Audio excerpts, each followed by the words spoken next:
खुलुमबाय आं उदांस्रि मुसाहारि सानजा तामुलपुर जिल्ला दुलाराय बाथौ गौथुमनि खुंगा 14थि बोसोरसालिया जथुम्मा आरो महरिपारा बियाब दुलाराय बाथौ गौथुमनि 10थि बोसोरसालिया जथुम्माया मैयानिफ्राय जागायबाय। गरेसर हालामनि बेन्दोंआव थानाय महरिपारा बियाब दुलाराय बाथौ गौथुम थानसालियाव 19, 20 आरो 21 डिसेम्बर सानथामनि हाबाफारिजों सानजा तामुलपुर जिल्ला दुलाराय बाथौ गौथुमनि खुंगा 14थि बोसोरसालिया जथुम्मा आरो महरिपारा बियाब दुलाराय बाथौ गौथुमनि 10थि बोसोरसालिया जथुम्माखौ जागायबाय। गिबि साननि हाबाफारि बायदियै फुंबिलिनि 6 रिंगायाव बाथौ थानायजों हाबाफारिखौ जागायो आरो 6:30 रिंगायाव महरिपारा बियाब आरज हानजानि नुजाथिनायाव सिजौ बरायनाय जायो। बिब्दिनो 7 रिंगायाव गोथैसि बावनाय जायो। बेनि उनाव 7:15 रिंगायाव दुलाराय बाथौ गौथुमनि फिरफिलाखौ बिरहोनाय जायो। फिरफिलाखौ बिरहोयो महरिपारा बियाब दुलाराय बाथौ गौथुमनि आफादगिरि लक्षधर बर' बिथाङा। बे हाबाफारिया जोबनानै थांनायनि उनाव आसामनि मुंदांखा देंखोगिरि जुबिन गार्गनि सावगारियाव बिबार बावनाय आरो बिबारखौ बावजेनो गरेसर जौसिन फरायसालिनि बारग' आयदा फोरोंगिरि रमेशनाथ बिथाङा।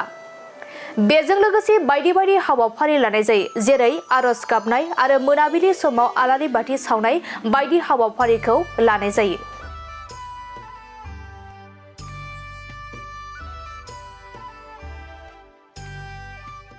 खुलुमबाय।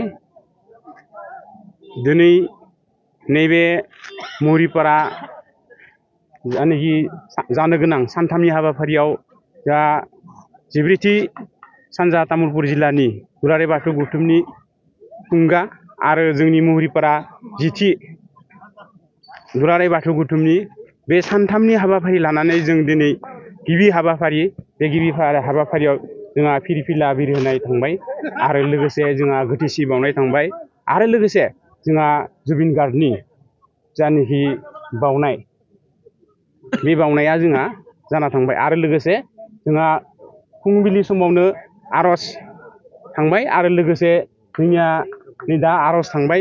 आरज थांनानै दिनै जों बयबो जोंनि 29टा सुबानिफ्राय फैनानै जोंनि नैबे महरिपारा हालामखौ गाजा गोमजायै खुंनो थाखाय बयबो मदद होदों आरो लोगोसे जों जायनाखि सांग्रांथि मेल खुंदोंमोन जोंनि 29टा गामिनि रायजो राजाफोरा जोंखौ मदद होदों। बे मदद होनायजों जों दिनै नैबेयाव खुंनो लादों आरो खुंनो लानायाव जोंहा रायदाव आफादनि मावफुं आफादगिरि बुराकान्त ब्रह्म बिथां दं आरो लोगोसे जोंहा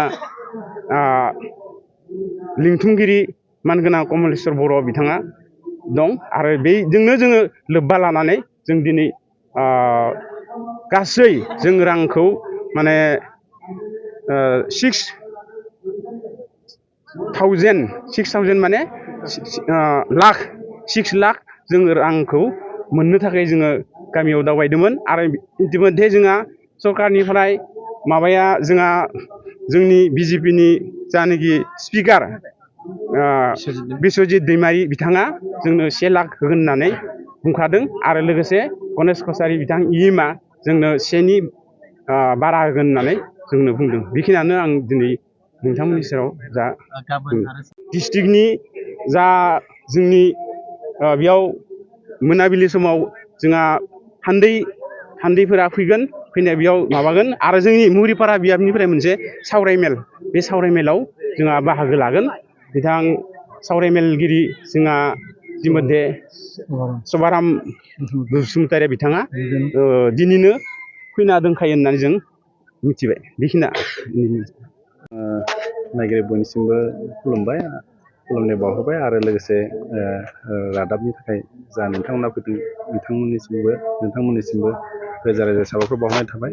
दा जोंनि जिथु खुंगा 14थि सानजा तामुलपुर जिल्ला दुलाराय बाथौ गौथुमनि बोसोरसालिया जथुम्मा आरो जोंनि खुंगा 10थि महरिपारा बियाब दुलाराय बाथौ गौथुमनि जा जोंनि बोसोरसालिया जथुम्मा बेयो दिनैनिफ्रायनो एबा 19 डिसेम्बरनिफ्राय जोंहा स्टार्ट जादों।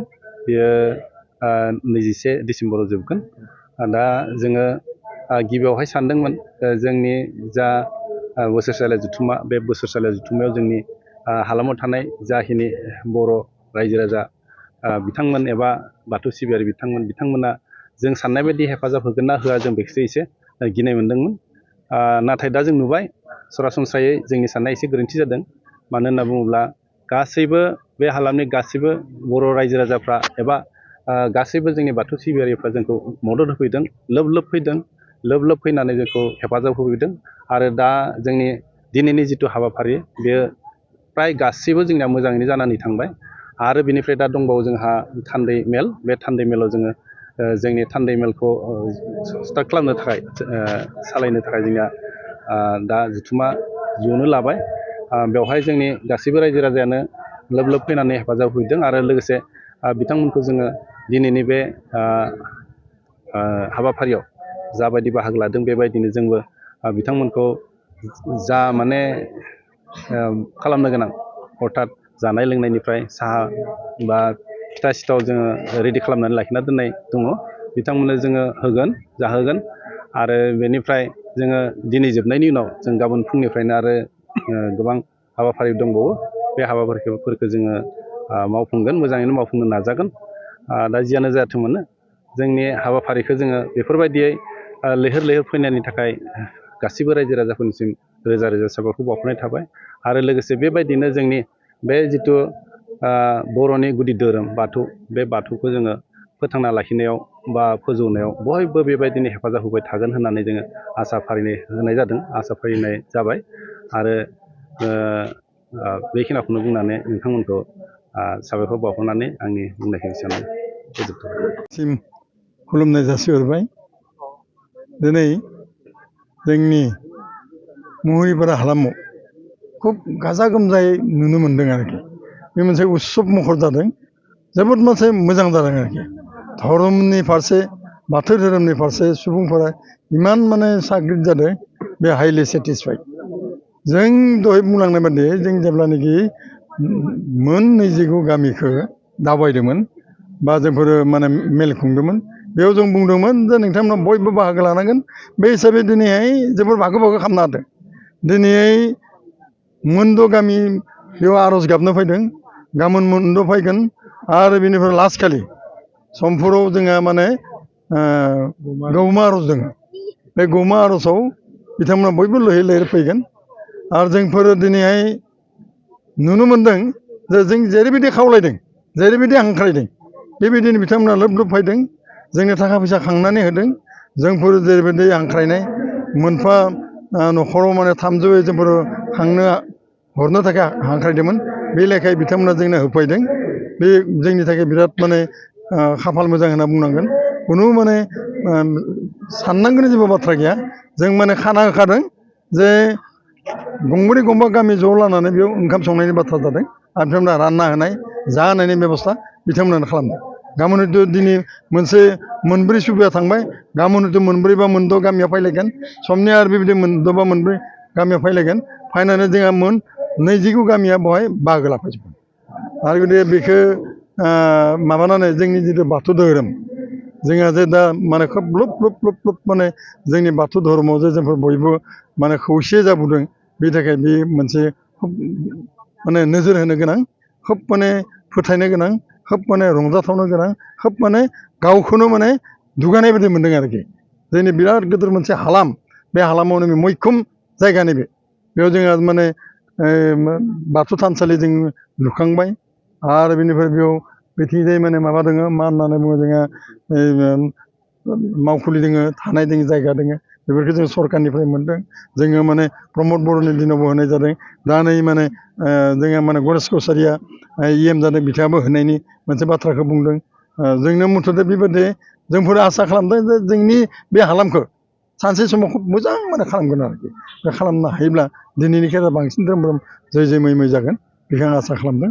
आरो लोगोसे दिनै गोबां माने माबा दंमोन, जों जुबिन गार्डखौ जों बेवहाय माने सेम्बुलिक हिसाबै लादों, खौसेथिनि सेम्बुलिक हिसाबै लादों। जों बेखेवगिरिफोरखौ जों हारसा मानसिफोरखौनो जों लिंजोबदों, फ्राय लिंदों आरो गोबाङानो फैदों। बेयाव जुबिन गार्डखौ जोंफोर बेवहाय माने खुलुमनाय हिसाबै जों लाखिदों, गोथैसिनि खाथियावनो जोङो लाखिदों। गतिके जों सानदों जे जोंनि नैबे मुहुरिपारा हालामनि हारसा, बर', गोरिया मोरिया बयबो ज' ऐक्य संहतिनि गेजेरजों, खौसेथिनि गेजेरजों जों हयथ' जोंफोरनि बे ओनसोलनि माने हालामफोरखौ जोंफोर मोजाङै खालामनो हागोन बेखौ सानदों आरो लोगोसे गाबोनो मोनसे जोंहा माने सावरायमेल दङ बे सावरायमेलाव जोंहा सभाराम बसुमतारी फैगोन आरो बेनिफ्राय डक्टर जुगेन बर'आ फैगोन तामुलपुर कलेजनि बिथां प्रिन्सिपाल बिथाङा फैगोन आरो बेनिफ्राय माबानि मा होनना बुंदों क'क्राझारनि खैराबारिनि खायसे माने आइजोनिफ्राय फैगोन बिथांमोन बाहागो लाफैगोन गोबाङानो माने बाहागो लाफैगोन आरो गाबोननि उनाव डिस्ट्रिक्टनि जगोन डिस्ट्रिक्टनि उनाव माने 21 तारिखै जोङो गेवलां मेला जागोन बे गेवलां मेलाव बिस्वजितआ फैगोन प्रमदआ फैगोन बेनिफ्राय गणेश कसारि फैगोन आरो बेनिफ्राय जोंहा माने बालिका माइनाव आफादनि माने माबा आफादगिरि ना मा होनो नेथाय ना मा लेङाइ आफादगिरि ना बिथाङा फैगोन गथे खोब माने लोब लोब फैगोन गथे बेफोरखौ आं बिथांमोना फैगोनखौ खोनानानै बा मोननानै जोबोद माने खुसि जादों बिनि थाखाय आं नोंथांमोनसिम साबायखर थाबाय गोजोन्थों।